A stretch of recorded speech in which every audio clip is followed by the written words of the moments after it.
to support Roland Martin Unfiltered? Be sure to join our Bring the Funk fan club. Every dollar that you give to us supports our daily digital show. There's only one daily digital show out here that keeps it black and keep it real. It's Roland Martin Unfiltered. Support the Roland Martin Unfiltered daily digital show by going to RolandMartinUnfiltered.com. You can make this possible. 10 leading Democratic presidential contenders took to the debate stage last night at the Tyler Perry Studios in Atlanta. A lot of attention was focused on Mayor Pete Buttigieg, who was in first place in Iowa based upon recent polling, but he, of course, is not doing well among black voters. A lot of time was spent on disparaging Donald Trump, but you also had candidates who sort of went after each other. Harris against Gabbard, Booker taking a shot, a how high shot at Joe Biden. Here's a roundup. President Trump has dramatically changed America's approach to our adversaries by holding summits with Kim Jong-un, getting out of the Iran nuclear deal, and at times embracing Vladimir Putin and other strongmen. So let's talk about what kind of commander-in-chief you would be. Senator Harris, North Korea is now threatening to cancel any future summits if President Trump does not make concessions on nuclear weapons. If you were commander-in-chief, would you make concessions to Kim Jong-un in order to keep those talks going? With all due deference to the fact that this is a presidential debate, Donald Trump got punked. He has conducted foreign policy since day one, born out of a very fragile ego that fails to understand that one of the most important responsibilities of the commander-in-chief is to concern herself with the security of our nation and homeland, and to do it in a way that understands that part of the strength of who we are as a nation, and therefore an extension of our ability to be secure, is not only that we have a vibrant military, but that when we walk in any room around the globe, we are respected because we keep to our word, we are consistent, we speak truth, and we are loyal. What Donald Trump has done, from pulling out of the Paris Agreement to pulling out of the Iran nuclear deal, to consistently turning a back on people who have stood with us in difficult times, including most recently the Kurds, points out that Donald Trump is the greatest threat to the national security of our nation at this moment. But would you make concessions to North Korea to keep talks going? Not at this point. There are no concessions to be made. He has traded a photo op for nothing. He has abandoned, by shutting down the operations with South Korea for the last year and a half. So those operations, which should be, and those exercises, which should be active because they are in our best national security, the relationship that we have with Japan, he has in every way compromised our ability to have any influence on slowing down or at least having a check and balance on North Korea's nuclear program. Senator Harris, this week you criticized Mayor Pete Buttigieg's outreach to African-American voters. You said, quote, the Democratic nominee has got to be someone who has the experience of connecting with all of who we are as the diversity of the American people, end quote. What exactly prompted you to say that, Senator Harris? Well, that was asked a question that related to a stock photograph that his campaign published. But listen, I think that it really speaks to a larger issue, and I'll speak to the larger issue. I believe that the mayor has made apologies for that. The larger issue is that for too long, I think, candidates have taken for granted constituencies that have been the backbone of the Democratic Party and have overlooked those constituencies and they show up when it's, close to election time and show up in a black church and want to get the vote, but just haven't been there before. I mean, there are plenty of people who applauded black women for the success of the 2018 election, applauded black women for the election of a senator from Alabama. But at some point, folks get tired of just saying, oh, thank me for showing up, and say, well, show up for me. Because when black women are 3 to 4 times more likely to die in connection with childbirth in America, when the sons of black women will die because of gun violence more than any other cause of death, when black women make 61 cents on the dollar as compared to all women who tragically make 80 cents on the dollar, the question has to be, where you been and what are you going to do? And do you understand who the people are? And I'm running for president because I believe that we have to have leadership in this country who has worked with and have the experience of working with all folks. And we've got to recreate the Obama coalition to win. And that means about women, that's people of color, that's our LGBTQ community, that's working people, that's our labor unions. But that is how we are going to win this election, and I intend to win. I wanted to return back to this issue of black voters. I have a lifetime of experience with black voters. I've been one since I was 18. Nobody on this stage should need a focus group to hear from African-American voters. Black voters are pissed off and they're worried. They're pissed off because the only time our issues seem to be really paid attention to by politicians is when people are looking for their vote. And they're worried because the Democratic Party, we don't want to see people miss this opportunity and lose because we are nominating someone that isn't trusted, doesn't have authentic connection. And so that's what's on the ballot, and issues do matter. I have a lot of respect for the vice president. He has sworn me into my office as a hero. This week I hear him literally say that I don't think we should legalize marijuana. I thought you might have been high when you said it. and let me tell you, because marijuana in our country is already legal for privileged people. And the war on drugs has been a war on black and brown people. And so let me just say this. With more African Americans under criminal supervision in America than all the slaves since 1850, do not roll up into communities and not talk directly to issues that are going to relate to the liberation of children, because there are people in Congress right now that admit to smoking marijuana, while there are people, our kids are in jail right now for those drug crimes. And so these are the kind of issues that mean a lot to our community, and if we don't have somebody authentically, we lost the last election. Let me just give you this data example. We lost in Wisconsin because of a massive diminution, a lot of reasons, but there was a massive diminution in the African American vote. We need to have someone that can inspire, as Kamala said, to inspire African Americans to the polls at record numbers. Thank you, Senator Booker. I'm part of that Obama coalition. I come out of the black community in terms of my support. If you notice, I have more people supporting me in the black community that have announced for me because they know me. They know who I am. 3 former chairs of the Black Caucus. The only African-American woman that ever been elected to the United States Senate. A whole range of people. No, my point is... that's not true. The other one is here. I said the first. I said the first African-American elected. The first African-American. So my point is that one of the reasons I was picked to be vice president was because of my relationship, long-standing relationship with the black community. I was part of that coalition. All right, folks, there were some other issues that came up as well. Joining, of course, Greg Carr, Chair, Department of Afro-American Studies, Howard University, Lauren Victoria Burke, NNPA.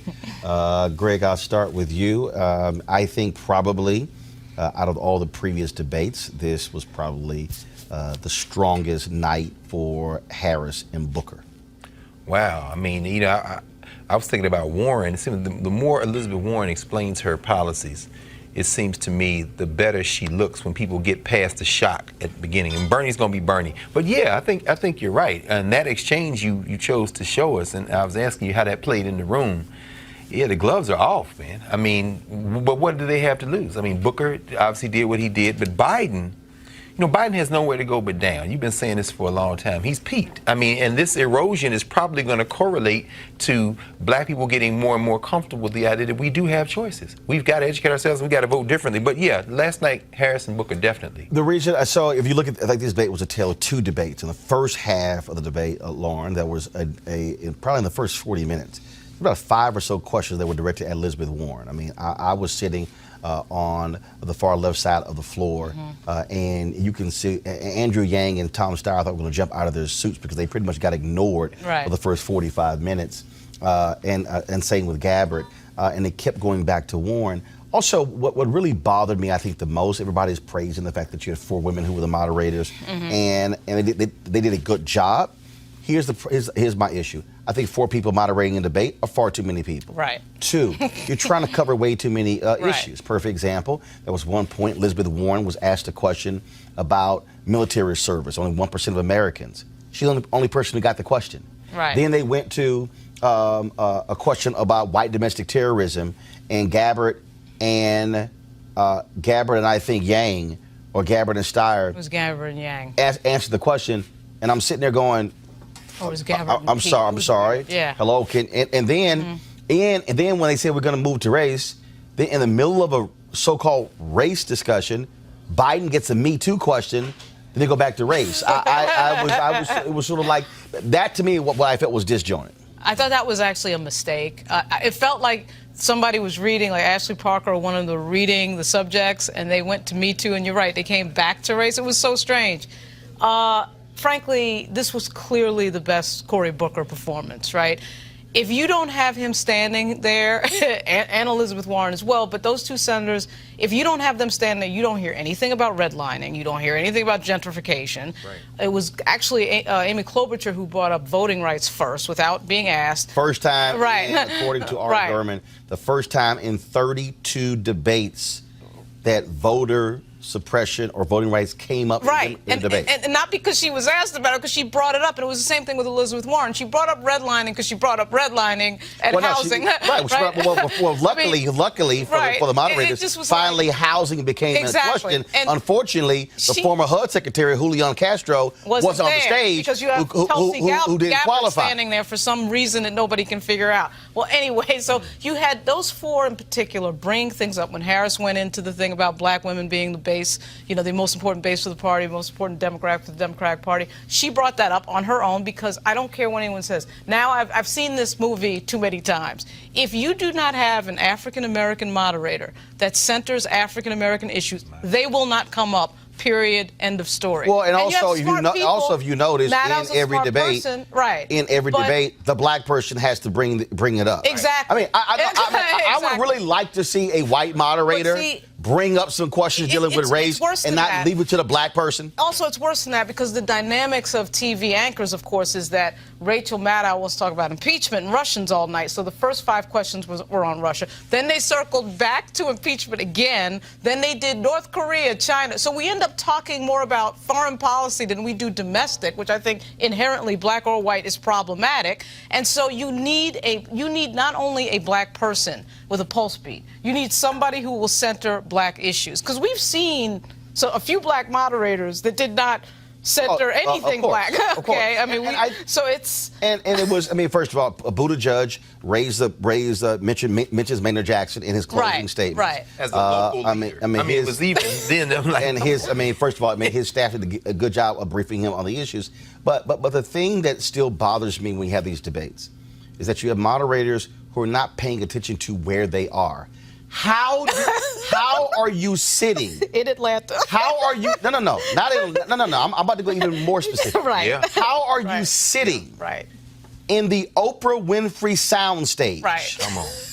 On a lot owned by an African American, Tyler Perry, who invested $250 million into this studio, and you do not have a real discussion about black folks and access to capital. Well, you don't have a real discussion about how do you use your political power to drive that.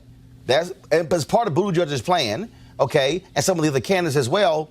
And you have examples of Maynard Jackson, African Americans getting 0.0012% of all city contracts. Right. He becomes mayor in '73, and look what he did with the airport. And then followed by Andrew Young, followed by Maynard Jackson, followed by Bill Campbell, Shirley Franklin, Kasim Reed, now Keisha Lance Bottoms. And same thing in the TSU debate. Literally across the street from Texas Southern University was the CUNY Homes, a public housing complex. Right. How do you, and that's what it aggravates me because, you're over here in North Korea and China and Venezuela when there are substantive issues. And I dare say the most interesting part of the debate is when they were talking about black stuff. Exactly right. And it got cut off. Go to a break. I'm sitting there like, oh my God. So wait, no. we saw the same thing at NABJ. I think it was Kirsten Welker. Right. I mean, we saw asking that Hillary Clinton about the damn emails. About the emails, right? And that's why I'm saying there needs to be a come to Jesus behind the scenes where we're not having this ridiculousness play out again. No, here's what needs to happen. I mean, here's what actually needs to happen. When this debate was announced, it was announced, Greg, as the Washington Post and MSNBC are the co-hosts along with Urban One. And where's the Urban One? Precisely. Now, in the first two, first of all, y'all, I ain't hating, I'm stating. In the first press releases, Urban One was supposed to air it on their Radio 1 stations and then put it on their digital properties. The last several press releases, I heard them mention Urban One. Right. Last night, when they came out and announced who was presenting it, Urban One wasn't mentioned. Here's the fundamental problem right here. The Congressional Black Caucus, they've got their debate coming up on February 25th in Charleston, South Carolina. I had a conversation with some of the CBC members last night, and here's the issue. Part of the problem is that you have these 8 black cable networks that are sitting on their asses on the sideline and not being engaged in the game. Very much true. I will name them again. You have black-owned and black-targeted. TV One, sister network is Clio TV. BET, BET Her. You have Revolt, you have Aspire, you have Bounce, and you have OWN. I'm sorry, I don't understand why the black-owned and black-targeted networks don't come together and say, we're going to put, as a consortium, we're going to sponsor the debate. Absolutely. We're going to, the 8 black networks should be the sponsor of that February 25th debate in Charleston, South Carolina. That debate shouldn't be on, and if a CNN or MSNBC or somebody else wants to air it, fine. But those networks should control the damn moderators, control the questions, so you're getting a substantive conversation. Yeah. So part of the problem here is that the black networks are sitting on the sidelines and unwilling to get in the game. Absolutely, absolutely. And in fact, 2 of them you named, Oprah Winfrey Network and BET, now that Tyler Perry has a much closer relationship with BET, you would think that that would be non-negotiable. They would start with that. I mean, even last night, they're sitting in Atlanta. But, you know, it's interesting, Roland, because it makes me think about this, listening to you and Lauren talk, and, you know, knowing that you understand the way that you understand the intricacies of how the political machine works. I wonder how shocked people will be when the primaries start and the percentages of people who get certain demographics vote may not match up with the way things have been polled or reflect the things that are discussed in the debates. I mean, Buttigieg polling is 0 in South Carolina, so we kind of know what to expect with that. But I wonder, because the ground game of some of these folks, I think about the Sanders campaign in particular, I don't know that some of these same people who are asking about impeachment and Russia and the Ukraine will be shocked to find out when the votes come in that the things they were asking about won't be reflected in the exit polls when the people vote differently than they. That happens every time. That happens every time because first of all, let's just be real. Nobody votes based on foreign policy. So we spend half the night talking about China and North Korea, and impeachment is a domestic issue, but really we're talking about Ukraine and Russia. So I get that Maddow, and I love Andrea Mitchell and Rachel Maddow. But their expertise is typically wanting to talk about impeachment and foreign policy, right? So I knew when I saw those 2 moderators what type of evening it was going to be. Then when we get to domestic, you know, there's like this need to, and no offense, because we all have our pet issues. If I'm one of the moderators, I'm not talking about any of the stuff they're talking about. You know, I'm going to keep it all basically domestic. But you knew, too, with 4 female moderators, you're going to get a Me Too question. You're going to get a women's issues question, reproduction rights. It's all good. And but you're in Atlanta. And I have no problem with that. Right. But again, I don't either. But the city you're in, right. The number of black people who were sitting in the room, and yeah, folks, I'm there on the floor. Sitting on that floor was Congressman John Lewis, Ambassador Andrew Young. You had state reps. You had Thurman, of course, who is over the county there, county CEO. You had the district attorney there. You had Mark Morial, Derek Johnson, Derek of the NAACP. You got Sharpton. You got all these folks who are sitting in the audience. And again, it is maddening, but I will say it again. Let me say this again before I go to a break. And the only way this changes, let me be real clear, is when black people who have media properties, stop feeding black people entertainment and actually, for one damn night every 4 years, have the guts to sponsor our own debate. Some of y'all, yes, that was a town hall between CNN and TV1 in 2016. I didn't want to do it with CNN. I told Alfred Liggins we should do it ourselves. We didn't need them to have to do it. And that, to me, is the problem. And that is what is angering me about what is going on. Black people, we actually have the power. The largest delegation in the House Democrats, the Congressional Black Caucus. Trust me, African Americans can go to Tom Perez and look him in the eye and say, award one of these debates to a black network. When ABC had the debate, Univision was sitting on the stage. Yes. Jorge Ramos was sitting on the stage. Right. But the problem is that it's a little hard for black networks to do that when you don't even do black news. 1,344 hours a week, not 1 hour dedicated to news. So let me go ahead and say this again, okay? We cannot blame the Democratic Party for black networks not sponsoring a debate, because they turned the debate over to the networks.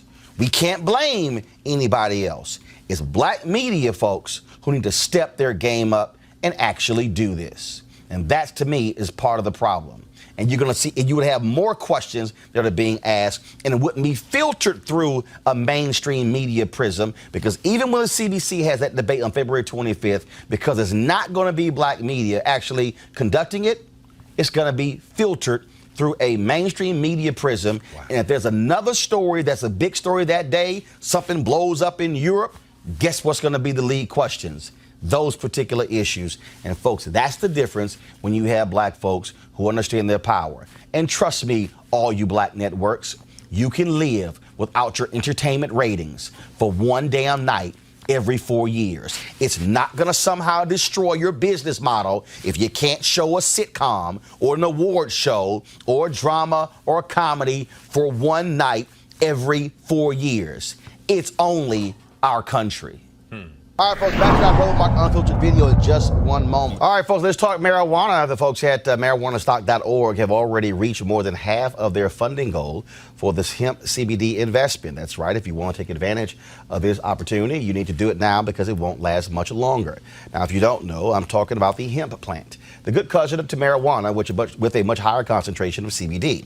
That means hemp gives you all the medical benefits of marijuana without getting you high. Also, if you don't know, hemp farming is now legal in the United States, creating one of the largest commodities worldwide. Now, it's an investment opportunity for all of you, and that's where the folks at 420 Real Estate come in. Their business model is simple.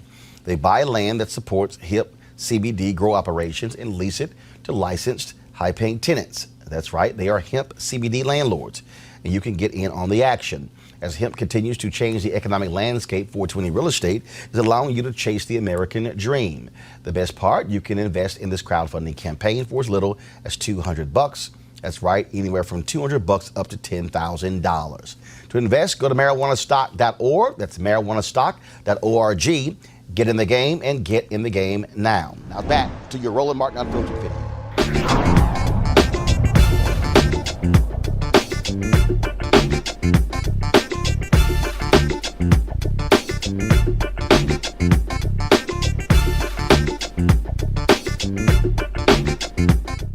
You want to check out Roland Martin Unfiltered? YouTube.com/Roland S. Martin. And subscribe to our YouTube channel. There's only one daily digital show out here that keeps it black and keep it real. It's Roland Martin Unfiltered. See that name right there? Roland Martin Unfiltered. Like, share, and subscribe to our YouTube channel. That's YouTube.com/Roland S. Martin. And don't forget to turn on your notifications so when we go live, you'll know it.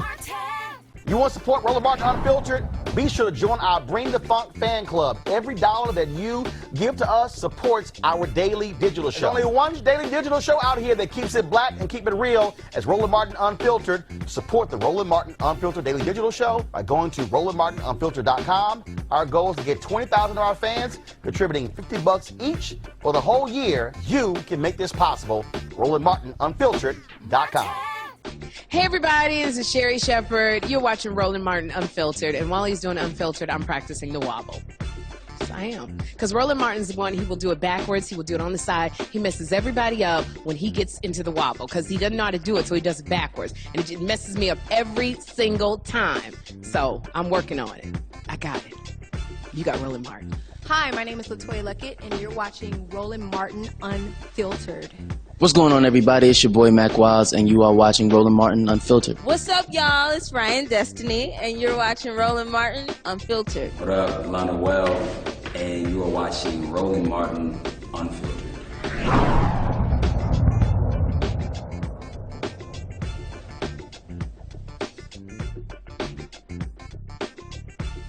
Hey fam, want to check out Roland Martin Unfiltered, the blackest show on all of digital, cable, and broadcast. Check out our audio podcast. There's only one daily digital show out here that keeps it black and keep it real. It's Roland Martin Unfiltered. Press play.